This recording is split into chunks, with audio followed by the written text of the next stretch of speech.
नमस्कार, राधे राधे सभी लोगों को। तो आज हम क्लास 12th फिजिकल एजुकेशन का सेकंड यूनिट शुरू करेंगे, children and women in sports. तो उसका सबसे पहला टॉपिक है WHO एक्सरसाइज गाइडलाइंस।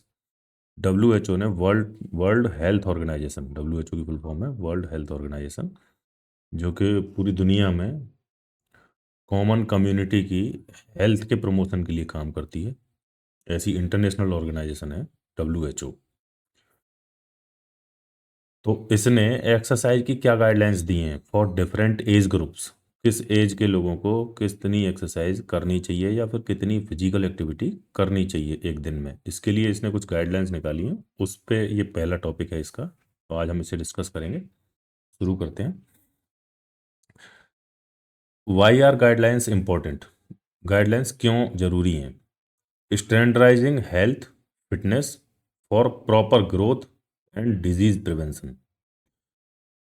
हेल्थ और फिटनेस को स्टैंडर्ड रखने के लिए, एक अच्छा स्तर प्राप्त कराने के लिए, और अच्छी वृद्धि ग्रोथ, जो बच्चों में यूथ में ग्रोथ में रहते हैं बच्चे, वृद्धि और विकास, विकास तो निरंतर पूरी जीवन चलता है, जीवन पर्यंत चलता है, लेकिन ग्रोथ की एक पर्टिकुलर एज है।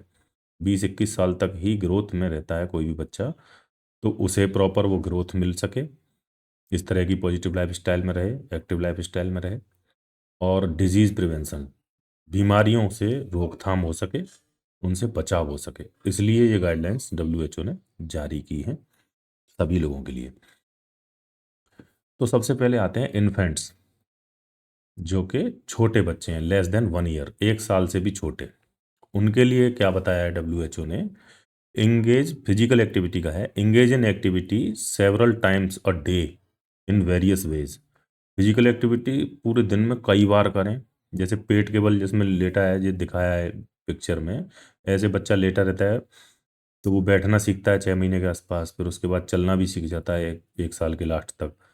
तो वो जिस तरीके से भी अगर लेटा भी है तो ऐसे पेट के बल लेट के वो बहुत सारी एक्टिविटी कर सकता है।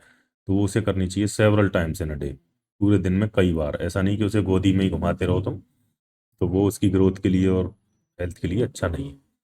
Interactive floor based play in essential is essential. जमीन पे लेट के इंटरैक्टिव फ्लोर बेस्ड प्ले, जैसे ये बॉल से खेल रहा है बच्चा लेट के, इस तरीके से, या खिलौने से, या किसी भी बॉल को इधर उधर फेंक रहा है, जा रहा है, घुटनों के बल चल रहा है इधर उधर, तो ये सारी एक्टिविटी उसे करनी चाहिए दिन में कई बार। ठीक है। अगला है नॉट येट मोबाइल। मोबाइल पे बच्चे को ज़्यादा ज़्यादा क्या, बिल्कुल भी नहीं रखना चाहिए इस एज तक। ये भी क्लियर है इन गाइडलाइंस में कि स्क्रीन टाइम उस बच्चे का नहीं होना चाहिए। आजकल देखा जाता है कि यूट्यूब पे उसे कार्टून के वीडियो और ये सारी चीज़ें, राइम्स के, इन्हें दिखाने लगते हैं लोग, तो इससे ना उसकी मेंटल हेल्थ पे और ओवरऑल ग्रोथ पे बहुत ज़्यादा डाइवर्स इफेक्ट पड़ते हैं। तो ये इसके लिए साफ मनाही है कि ये नहीं होना चाहिए, ये उसके लिए अच्छा नहीं है। भले ही हम अपने आप को समय देने के लिए या कुछ काम करने के लिए इंगेजमेंट ना रहे, बच्चा उसमें एंगेज हो जाए और हमें दूसरी चीज़ों के लिए टाइम मिल जाए, तो इस छोटे से स्वार्थ के लिए हम बच्चे की ग्रोथ के साथ और उसके डेवलपमेंट के साथ हम खिलवाड़ नहीं कर सकते। तो ये हमें नहीं करना चाहिए। Not yet mobile, at least 30 minute of tummy time, पेट के बल लेट के, जैसे अभी इसमें दिखा रहा है, spread through out a day while awake. जब से वो जगे तब से लेके पूरे दिन में उसे कम से कम 30 मिनट टमी टाइम उसका होना चाहिए। इस तरीके से उल्टा लेट के वो एक्टिविटी करे तो उसके लिए, सेहत के लिए बहुत अच्छा है।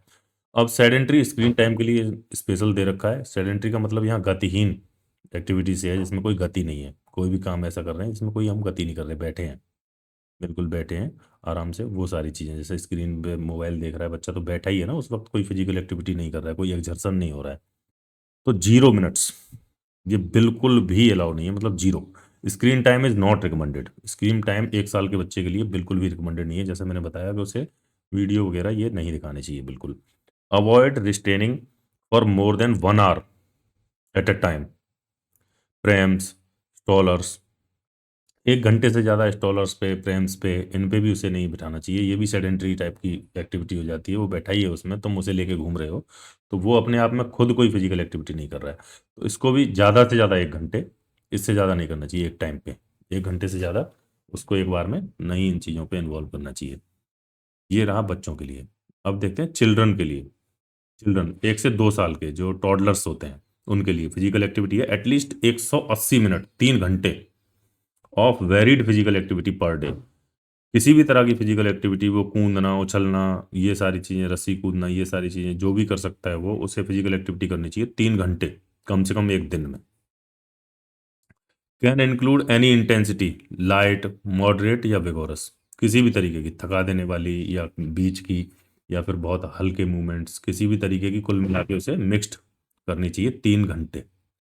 Spread through out the day, पूरे दिन में करनी चाहिए। ऐसे नहीं कि सुबह के टाइम उसने बहुत सारी एक्टिविटी कर ली और फिर वो कुछ नहीं कर रहा, फिर वो सेडेंटरी टाइम व्यतीत कर रहा है शाम तक। ऐसा नहीं है, जब से वो जग रहा है तब तक, जब तक सो रहा है तब तक वो फुल्ली एक्टिव रहना चाहिए और लगभग 3 घंटे की उसकी फिजिकल एक्सर्सन या फिजिकल एक्टिविटी हो जानी चाहिए एक दिन में, 1 से 2 साल के बच्चे के लिए जो चलना जानता है। 1 ईयर ओल्ड के लिए बिल्कुल भी रिकमेंडेड नहीं है स्क्रीन टाइम। 1 साल के बच्चे के लिए स्क्रीन टाइम बिल्कुल नहीं होना चाहिए। 2 साल के बच्चे के लिए नॉट मोर देन 1 आवर, क्योंकि हम उसे राइम वाइम ये सारी चीज़ें सिखाने होते हैं, तो कुछ चीज़ें ऐसी भी हैं, कुछ फ़ायदा भी है मोबाइल का और इसका, इससे वो बहुत सारी चीज़ें सीख जाता है देखने से भी। तो उसको 1 घंटे से ज़्यादा इस पर टाइम नहीं देना चाहिए, है ना। 1 घंटे से कम अगर देंगे तो अच्छा है। Engage in reading and story telling with care givers instead, इसके बजाय जो भी उसके माता पिता, बाबा, दादी जो भी हैं, दादा दादी जो भी उनको बता सकते हैं, कुछ तो पढ़वाएं उससे, पढ़ना सिखाएं उसे, अक्षरों को जानना पहचानना, और उसे कहानियां सुनाएं जिनसे उसका कॉग्निटिव डेवलपमेंट अच्छा हो सके। ऐसा करें उसके लिए, वो ज़्यादा ज़रूरी है इसके बजाय कि उसे स्क्रीन टाइम दिया जाए। स्क्रीन टाइम 1 घंटे से ज़्यादा ना दें।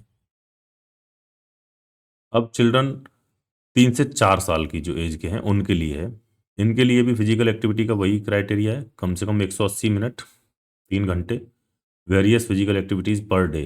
3 घंटे की फिजिकल एक्टिविटी इनको भी करनी चाहिए एक दिन में। Must include at least 60 minute of moderate to vigorous, जिसमें 1 घंटा ऐसा हो कि मॉडरेट से लेके विगोरस, मतलब ज़्यादा थका देने वाली बहुत इंटेंसिव एक्सरसाइज वो कर रहा हो, कूदना हो या कुछ भी हो, किसी भी तरह का खेल खेल रहा हो जिसमें उसे अच्छी थकान हो रही हो, पसीना आ रहा हो, इस तरीके की इंटेंसिटी फिजिकल एक्टिविटी उसे कम से कम 1 घंटे तो करनी ही चाहिए। 2 घंटे उसे लाइट भी कर ले, लेकिन 1 घंटा उसमें ऐसा होना चाहिए जिसमें वो अच्छी खासी थकान महसूस करे, मतलब फिजिकल एक्सर्सन अच्छा खासा हो, एनर्जी बर्न हो उसकी। More activity is better for healthy growth, जितनी वो एक्टिविटी करेगा, जितना एक्टिव रहेगा इस एज में, उतना ही उसकी हेल्दी ग्रोथ होगी, ग्रोथ के लिए उतना ही ज़्यादा अच्छा है वो। यहाँ पे भी सेडेंटरी स्क्रीन टाइम के लिए दे रखा है नॉट मोर देन 1 आवर, इसको भी 1 घंटे से ज़्यादा स्क्रीन टाइम नहीं देना है। Limit time spend sitting in strollers और हाई चेयर्स, ज़्यादा ऊंची कुर्सियों पे बैठना और स्टॉलर्स पे बैठना उसे ज़्यादा नहीं चाहिए इस एज में, 3 से 4 साल की एज में, क्योंकि वो चलना दौड़ना सब जानता है, तो वो इस तरह की सेडेंटरी एक्टिविटी ना करे, जितनी कम करे उतना ही अच्छा है। दौड़े भागे चले वो ज़्यादा अच्छा है, कूदा फांदी जितनी भी कर सकता है उतना ही उसके लिए बेटर है। अब चिल्ड्रन एंड एडोलसेंट्स, एडोलसेंट्स होते हैं जो प्यूबर्टी के बाद जो एज आती है, 12 से 13 साल से लेके 17-18 साल तक, और चिल्ड्रन जो लेटर चाइल्डहुड में जो होते हैं वो। अब उनके लिए क्या है, एरोबिक एक्टिविटी उन्हें करनी चाहिए, average of 60 minute per day, moderate to vigorous intensity aerobic activity across the week, पूरे हफ्ते में 1 घंटे रोज कम से कम उन्हें ऐसी एक्टिविटी करनी चाहिए जो एरोबिक हो, जिसमें ऑक्सीजन की sufficient amount of oxygen available हो, उससे ज़्यादा की रिक्वायरमेंट ना हो, उन्हें एरोबिक एक्टिविटीज़ बोलते हैं। किसी भी तरीके की लॉन्ग टर्म एक्टिविटी जो वो कर सकता है, फुटबॉल खेल ले, वॉलीबॉल खेल ले, जो भी जो जो बेसिक स्किल्स हैं उनको खेले, किसी भी तरह की दौड़ भाग, वो सारे काम कर सकता है। बहुत सारे रिक्रिएशनल खेल होते हैं उनको कर सकता है, आउटडोर, है ना। Vigorous intensity activities should be incorporated at least 3 day a week, vigorous होनी चाहिए, कम से कम 3 दिन ऐसी एक्टिविटी होनी चाहिए 1 घंटे की जो विगोरस हो, जिसमें एक्सर्शन हाई लेवल का हो, मतलब अच्छा खासा थक जाए, किसी भी खेल को ऐसा खेले जिसमें वो पूरी तरह थक रहा हो, चाहे वो रस्सी कूदना हो, चाहे फुटबॉल खेलना हो, चाहे वो क्रिकेट खेलना हो, या रनिंग करना हो, जॉगिंग करना हो, या फिर कोई ऐसी फिजिकल एक्टिविटी जिसमें उसे अच्छी खासी थकान होती हो। अब इसमें मसल स्ट्रेंथनिंग भी बहुत ज़रूरी है, क्योंकि इस एज में उसकी मसल्स भी डेवलप करना बहुत ज़्यादा ज़रूरी है, प्रॉपर एक ऑप्टिमम लेवल ऑफ स्ट्रेंथ उसके अंदर डेवलप होनी चाहिए, तो उसके लिए मसल स्ट्रेंथनिंग की भी सजेशन दिए गए हैं। Activities that strengthen muscle and bone should be done at least 3 day. कम से कम एक हफ्ते में 3 दिन ऐसी एक्टिविटी की जाए जिससे मसल स्ट्रेंथन होती हो, जिससे मसल में हाइपरट्रॉफी हो, मतलब मसल्स का कॉन्ट्रैक्शन प्रॉपर हो रहा हो अच्छे से, जिसमें उसे लोड मिले, ऑप्टिमम लोड मिले, जिससे वो थके और उसकी मसल्स में हाइपरट्रॉफी हो, मतलब मसल्स का साइज बढ़े। हम ऐसे समझ सकते हैं इन कॉमन वे। हाइपरट्रॉफी और हाइपरप्लेजिया दो टर्म होते हैं। ट्रॉफी का मतलब होता है सेल्स, मसल सेल्स का साइज बढ़ना, और हाइपरप्लेजिया का मतलब होता है नंबर ऑफ सेल्स इंक्रीज होना। तो यहाँ प्लेजिया की बात नहीं हो रही, हाइपरट्रॉफी ऑफ मसल की बात हो रही है। ऐसी एक्टिविटी करे जिससे कि जो उसकी मेजर मसल्स हैं जो यूज होती हैं, हाथों की, पैरों की, लिम्स की बेसिकली, तो उनका अच्छे खासा यूज हो रहा हो और उन्हें ऑप्टिमम लोड मिलता हो, जिससे उनमें हाइपरट्रॉफी हो, उनका साइज बढ़े और बोन के लिए भी बढ़े, बोन बोन में भी स्ट्रेंथ आए। Limit sedentary recreational screen time. Screen time, sedentary जो स्क्रीन टाइम है यहाँ पे, उसे भी यहाँ पे भी बताया गया है कि उसे भी लिमिट में रखें। 1 घंटा, 1.25 घंटा, इससे ज़्यादा उसे फ़ोन वोन ना देखने दें ओवरऑल इन अ डे। एक दिन में इससे ज़्यादा मैक्सिमम इतना है, इससे कम करें तो बहुत अच्छा और बिल्कुल ही ना करें तो और अच्छा। अब देखते हैं एडल्ट्स के लिए, जो 18 साल से ऊपर के हैं और 64 साल तक, उन्हें एडल्ट बोला जाता है, उनके लिए क्या एक्टिविटीज सजेस्टेड हैं। एरोबिक एक्टिविटी करेंगे वो 150 से 300 minute of moderate intensity aerobic physical activity per week, एक हफ्ते में। वहाँ दिन की बात हो रही थी, बच्चे के लिए 300 मिनट, 180 मिनट। यहाँ एक हफ्ते में उसे 150 से 300 मिनट की मॉडरेट, मतलब न ज़्यादा हाई इंटेंसिटी न ज़्यादा कम, बीच में सब मैक्सिमल इंटेंसिटी जिसे बोलते हैं, moderate intensity aerobic physical activity उन्हें करनी है, एरोबिक टाइप की। रनिंग, जॉगिंग, ये सारी चीज़ें, बहुत सारी चीज़ें एरोबिक एक्टिविटी में आती हैं। कोई भी ऐसा काम जो लंबे समय तक किया जा सकता है और जिसमें ऑक्सीजन की हमें बहुत ज़्यादा मात्रा लेने की ज़रूरत ना हो, हम जितनी सांस ले पा रहे हैं उनसे हमारा काम चल जाता हो, उन्हें एरोबिक एक्टिविटी बोलते हैं। और 75 to 150 मिनट्स ऑफ विगोरस, 75 से 150 मिनट विगोरस मतलब high intensity activity per week, एक हफ्ते में उन्हें करनी है। और an equivalent combination of both throughout the week, या फिर हम ऐसा कर सकते हैं कि जो हाई इंटेंसिटी है वो, और मॉडरेट इंटेंसिटी की एरोबिक एक्सरसाइज या एनएरोबिक टाइप की हाई इंटेंसिटी एक्सरसाइज, दोनों का मिक्सअप हम पूरे वीक करते रहें, और वो कुल मिला के 300 मिनट तक हो जाना चाहिए। ठीक है। मसल स्ट्रेंथनिंग के लिए, muscle strengthening activities eight moderate और ग्रेटर इंटेंसिटी, मसल हाइपरट्रॉफी के लिए उन्हें एक्सरसाइज करनी चाहिए अच्छी खासी मॉडरेट लेवल पे, ठीक है, जिससे उनकी मसल स्ट्रेंथन हो सके। क्योंकि 18 से लेके मैं समझता हूँ 40 तक या 42, 45, 50 तक तो हम मसल को स्ट्रेंथन कर ही सकते हैं, क्योंकि एजिंग का इतना इफेक्ट नहीं आता है। उसके बाद मसल अपने आप ही कंपोजिशन उनकी डिग्रेड होने लगती है as per the ageing, ageing की वजह से। तो वहाँ तक तो हमें जितनी मसल हम डेवलप कर लें, जितना हाइपरट्रॉफी कर लें, उतना ही बेहतर है हमारे लिए। खासकर कोर मसल्स पे बहुत ज़्यादा काम करना चाहिए इस एज में, क्योंकि ये एक तरीके से रीढ़ है पूरी बॉडी की एक्टिविटी। आदमी को एक्टिव बनाने के लिए कोर मसल्स जितनी अच्छी होंगी उतना अच्छा है, और लिम्स की जो मसल्स हैं वो जितनी स्ट्रांग हो जाएंगी उतना ही अच्छा है। यहाँ पे बात हम बॉडी बिल्डिंग की नहीं कर रहे हैं, एक एथलेटिक बॉडी डेवलप करने की बात कर रहे हैं, जो कि प्रॉपरली हेल्थी और फिटनेस लेवल उसका अच्छा हो, उसके बारे में। ये नहीं कि बिल्कुल हमने बहुत ज़्यादा बल की बॉडी बना ली, वो प्रोफेशनल बॉडी बिल्डर्स का काम है। यहाँ एक जनरल पॉपुलेशन के लिए बात हो रही है, जो सजेशन है। Should involve all major muscle group on 2 or more days a week, 2 या 2 से ज़्यादा दिन ऐसी एक्टिविटी करनी चाहिए मसल स्ट्रेंथनिंग की जिसमें सारी मेजर मसल्स इन्वॉल्व हो रही हों। उनको, जैसे हम जिम जाते हैं तो उसमें प्लान करते हैं कि किस तरह की हम एक्टिविटी कर सकते हैं, किस दिन हमें पुल वाली एक्सरसाइज करनी है, किस दिन पुश वाली करनी है, कुछ इस तरह डिवाइड करते हैं। कुछ इस तरह डिवाइड करते हैं कि बॉडी पार्ट के लिए किसी दिन शोल्डर की कर रहे हैं, किसी दिन हम लेग्स की कर रहे हैं, किसी दिन बैक की एक्सरसाइज, किसी दिन कोर की एक्सरसाइज, किसी दिन कार्डियो। इस तरीके से उन्हें करते रहना चाहिए। ओल्डर एडल्ट जितने भी होते हैं, जो बुजुर्ग लोग हैं 65 साल से ऊपर के, उनके लिए भी बताया गया है, जनरल गाइडलाइंस है, follow the same aerobic and muscle strengthening guidelines as adults. 150 से 300 मिनट मॉडरेट एक्सरसाइज इन्हें भी करनी है, मसल स्ट्रेंथनिंग की और एरोबिक टाइप की एक्टिविटी। लेकिन यहाँ उनकी इंटेंसिटी थोड़ी कम रहेगी, क्योंकि इनकी जो फिजियोलॉजिकल लिमिट्स हैं वो एजिंग के अकॉर्डिंग ऑलरेडी कम हो चुकी हैं। तो इनका जो इंटेंसिटी लेवल है वो उनसे जाहिर सी बात है कम ही रहेगा, लेकिन जो भी इंटेंसिटी लेवल ये कैपेबल हैं उसको इन्हें 150 से 300 मिनट करना चाहिए एक वीक में, फिट रहने के लिए और हेल्दी रहने के लिए और बीमारियों से बचाव करने के लिए, इम्यून सिस्टम को मजबूत करने के लिए। अच्छा, फंक्शनल बैलेंस पे भी इन्हें काम करना है। Varied multi component physical activity that emphasise functional balance and strength training. Strength training करनी चाहिए, जो प्रॉपर स्ट्रेंथ है जो बनी रहे उनमें मसल्स में वो, और उनका बैलेंस संतुलन बना रहे, क्योंकि एजिंग का बहुत बड़ा इफेक्ट दिखता है इस एज पे।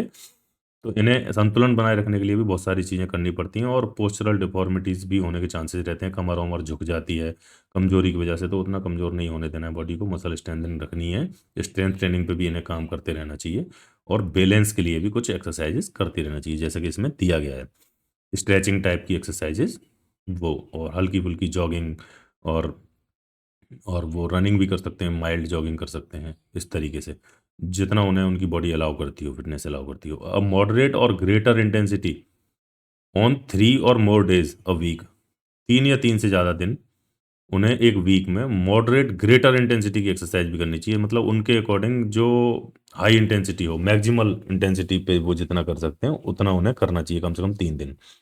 गोल इनका क्या है, उद्देश्य क्या है, to enhance functional capacity and prevent falls. जो गिराव है, ढलान है फिजिकल एक्टिव उसका कैपेबिलिटीज़ का, उसे रोकने के लिए, और फंक्शनल कैपेसिटी को बनाए रखने के लिए, और उसे उठाने के लिए, उसका स्तर ऊपर रखने के लिए, ये इनका गोल है बुजुर्ग का। की हेल्थ बेनिफिट्स इसके क्या क्या हैं?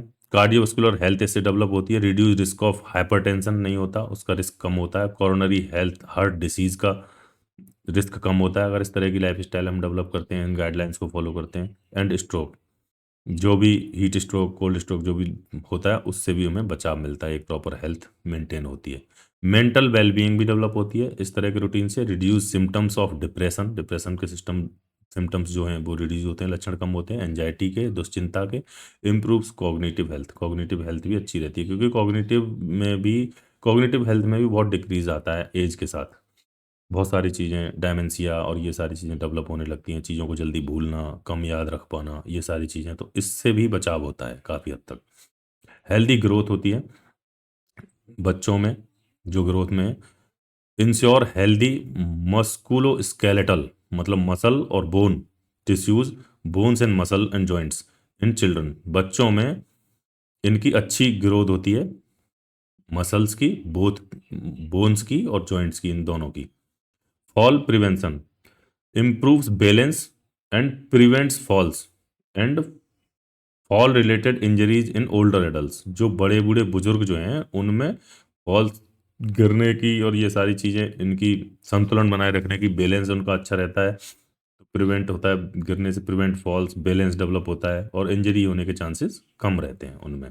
ये इसके की बेनिफिट्स हैं। तो अभी एक बार और देख लेते हैं इसको, क्विक समरी, इसकी क्विक समरी एक्टिविटीज़ रिकमेंडेशन की, किसको क्या रिकमेंडेशन की हैं WHO ने, उनकी एक बार फिर से हम देख लेते हैं, रिवाइज कर लेते हैं। इन्फेंट्स जो 1 साल तक के हैं उनके लिए एक्टिविटी है सेवरल टाइम्स, दिन में कई बार, पर डे।